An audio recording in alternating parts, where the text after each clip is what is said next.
आमच्या गावापासून ना शेगाव अगदी हाकेच्या अंतरावर आहे. अगदी 1.5-2 तास लागतात ट्रेनने जायला. आम्ही शेगावला गजानन महाराजांच्या दर्शनासाठी तर नेहमीच गेलो होतो, पण आम्ही इथं कधी गेलो नव्हतो. मग आज आम्ही गेलोच होतो सिद्ध महालक्ष्मी टेम्पलला.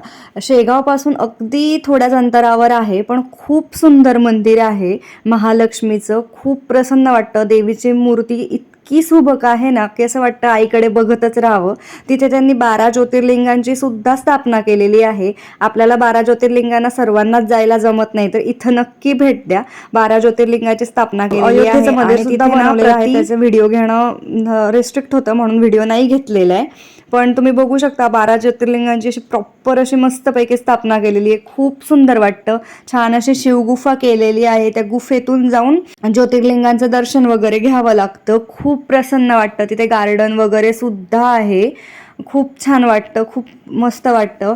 आणि अगदी शेगावपासून जवळच आहे, जास्त लांब नाही आहे. 50-60 रुपये घेतात तिथे ट्रॅव्हलवाले. जास्त कोणी मागितलं तर देऊ नका, सांगा की आम्हाला माहिती 50-60 रुपयेच घेतात, कारण नवीन लोकांकडून नवीन ठिकाणी सगळीकडेच जास्त पैसे घेतात हे तुम्हालाही माहिती आहे. पण एकदम छान वाटतं. तुम्ही कधीतरी इथे नक्की भेट द्या शेगावला. तिथे गजानन महाराजांचे 5 धामसुद्धा आहे, पण तिथे व्हिडिओ काही बनवले गेले नाही. पण नेक्स्ट टाईम जर गेले तर नक्की मी व्हिडिओ बनवण्याचा ट्राय करेल.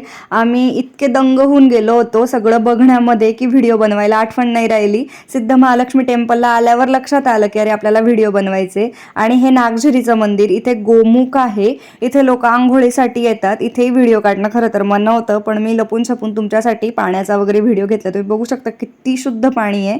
आणि छान असं हे नागझरीचं मंदिर आहे. खूप प्रसन्न वाटतं. नक्की भेट द्या एकदा. मोस्ट इम्पॉर्टंट म्हणजे शेगावची कचोरी, ती खायला विसरू नका. खूप सुंदर